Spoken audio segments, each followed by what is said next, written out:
You know the okay, the Mulefoot. Where did it start? The Mulefoot really started quite a while ago when I always wanted to be a chef, right? So even from the time where I was a little kid, I always wanted to be a chef. But the problem is that throughout my career, everyone kept telling me, that's too hard, that's too difficult, it's too complicated. And all the chefs that I worked for, they didn't want to be as adventurous really as I wanted to be. So I always knew that I had to build my own restaurant. So that's kind of where the Mulefoot started a long time ago. It's interesting though how it came to be here in Emily City. Everyone says that Emily City is a terrible place to have a restaurant like this. Or they don't say that now, but when we were first starting, everyone we talked to said Emily City is a terrible idea to open a restaurant like that because it's too expensive, it's too unique. And so anyways, we ended up coming here, I guess, about 5 years ago, and we opened the restaurant 3 years ago. And when we were building the restaurant, we just decided to name it after our pigs. So we got our first 2 Mulefoot pigs about probably 6 months before the restaurant opened, and we were kind of tossing names back and forth. We were trying to figure out what to call it. And then actually Matt was the one who said, well, why don't we just name it after the pigs? So that's what we did. So that's where the Mulefoot came from. And then Gastropub, gastro is for gastronomy and pub is for public house. So it's designed as a place really built by chefs in the UK in the 90s as a place where they could go to get great food and great drinks, but in a relaxed atmosphere. And so being in Emily City, that's really what we wanted to provide, is relaxed service, but with really high quality products and high quality beverages. So that's kind of where the name came from.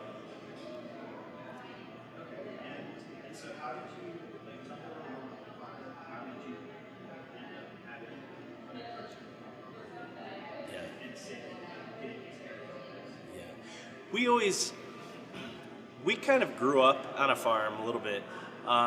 It wasn't the kind of farm where you live and you're sustained by the animals, but it's something that we always kind of just did. Almost, my dad is basically like a hobby farmer.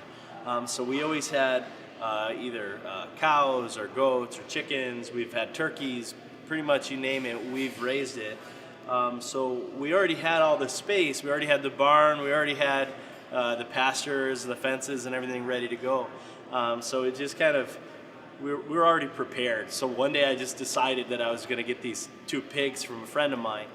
And so we brought the pigs home, and they were little, they were piglets. And we raised them, we started them in a little dog pen actually.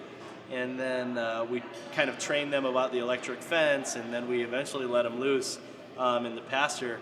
And so we went from having 2 pigs to now we have something like 180 some pigs. So it's just kind of grown naturally, but we were raised basically on a farm.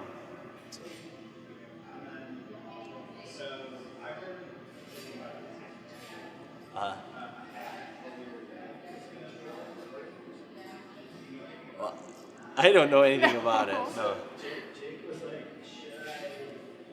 so Jake had been in a text chain with your dad, Yeah. Joe, right? Yeah. And Joe was like, I'm just a farmer, but should I bring my hat? Oh, I don't know. He's always got this like cowboy hat that he's wearing. Probably his cowboy hat. Yeah. My dad is really lucky because deep down in his heart, he always just wanted to be like a cowboy farmer. And so now he actually gets to live that. He's retired from General Motors. He's a full-time farmer for us, and we have horses and a couple of ponies at our house, and he gets to be a full-time farmer cowboy with my daughter. This gave him a perfect excuse. Yeah, he loves to wear that hat, and now he gets a reason to. So you started a restaurant and a barn with some pigs, and obviously so like how did you end up butchering the pigs with the whole animal butchery side of it?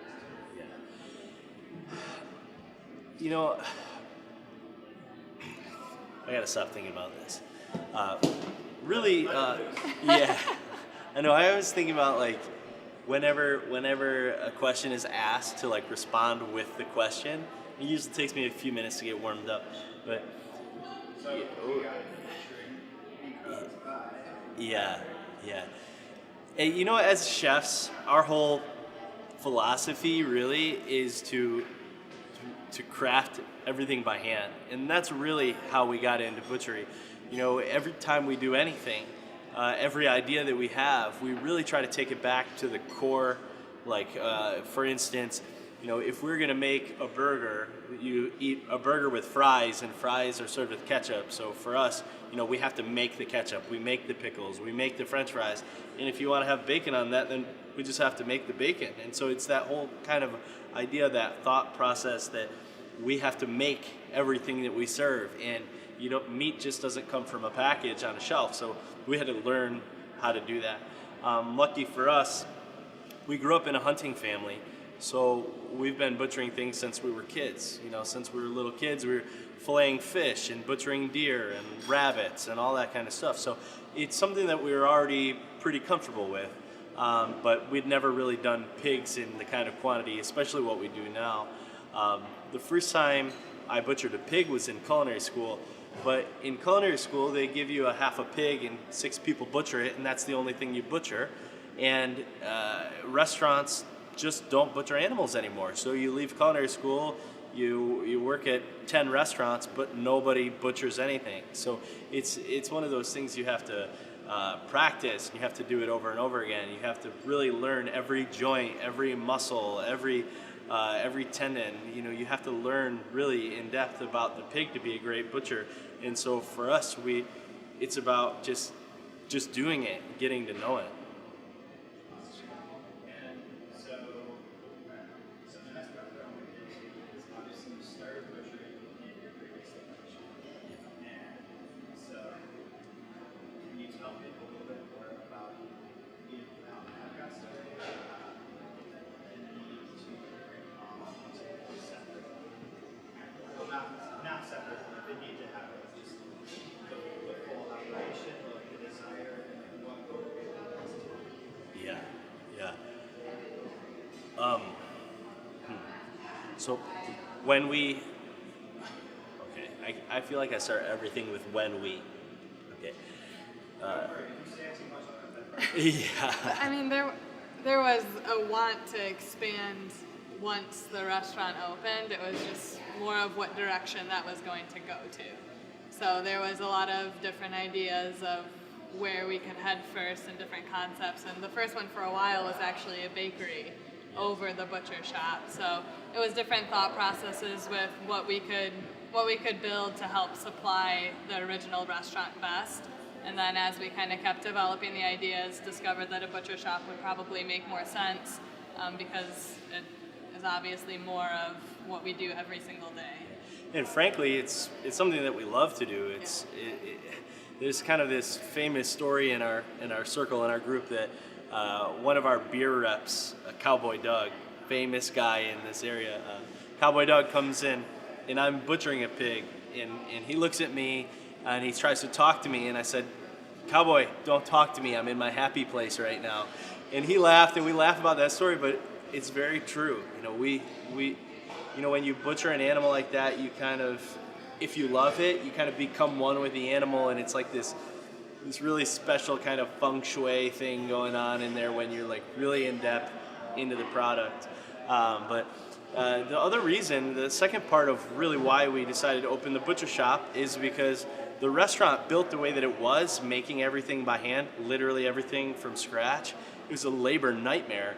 And the amount of time that we spent every week butchering animals, it just made more sense for us to be able to do that on a larger scale, offer it up to the public and to other restaurants, and expand that. So to take some of the labor off the restaurant. So it was really just the natural progression in business for us. Plus, Matt's favorite thing to do is cut animals up. Yeah. So it works really well. That's what I'm going to use that for. Yeah. Okay, so I was talking about things like how we got to the butcher shop. I guess from one of the things that Matt talks about all the time is like, I don't know what the opposite would be, but he's into old manufacturing and like Yeah. using like lesser house and things like that. Yeah. How is that part of butchers do you Sure. or is that something No, that's good. That's good. Some of my favorite cuts on the whole animal are like the little bullshit scrap pieces that people don't even think about using. And it's kind of sad, really, because the most flavorful pieces are like the ones that we never get to eat as consumers, and it's because of this huge, massive farming practices that we have today. So it almost feels like we raise beef, especially, is a hard one. Because cows are so big, it's almost like we raise cows just to get steaks, but we forget about all the other beautiful pieces. I love, for instance, tripe, which is the second stomach of a cow. Has a beautiful flavor, something that her Polish grandma would be really proud of us for cooking. But it's those kind of flavors that you just don't get that. You don't get that from a ribeye. Things like I don't even know. I was gonna say a hanger steak, but that doesn't really count. Like things like the neck. A neck roast is amazing. A lot of the glands and organs, like we love sweetbreads and testicles and brains. I mean, they're friggin' delicious, and we don't eat them because they're not. It doesn't make sense in the commodity market to worry about those kind of things. And so it's important in a lot of different ways to practice true whole animal butchery. It's much better for small farms. It's much better for the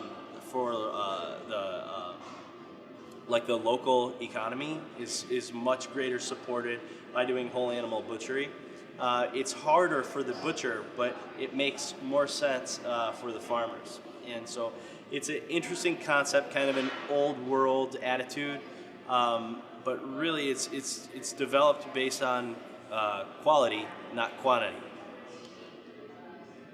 I was going to say it also, I think a big thing for us has always been seeing the pigs from beginning to end in the process of their life.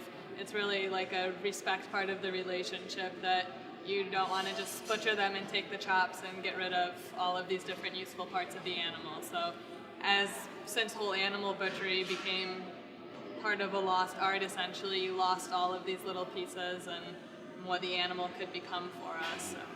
And for us, I mean, we've been there for castration, for birth, to feed these things. Like we've literally been there from their life, their birth, all the way up until the time that they're served. And for us, that's something that's really special, to be able to have that kind of relationship with something for its entire life cycle. And when you go to cook that or to put it on a plate and serve it to somebody, you have a level of passion and connection that you can't get if you don't understand that. And it's one of the coolest things for me is to take our cooks to the farm and actually be there, like kill the pig, butcher it, hang it up, gut it, cut it apart, cook it, and eat it all in one motion. They really become connected to the animal in a way that if you've never experienced that, you just can't. You're right, you're absolutely right. It's one of the most important pieces of whole animal butchery is the connection to the animal. And so you guys work with small local farmers. So obviously you don't work with any factory farmers. Yeah. This is you know the people who are growing it, but you know the conditions that these animals were raised in. So I guess when you tell me maybe the farms that supply farm to the table, if you will, I imagine that the same Sure. just kind of how you choose who you partner with. Yeah. And how you make sure that they're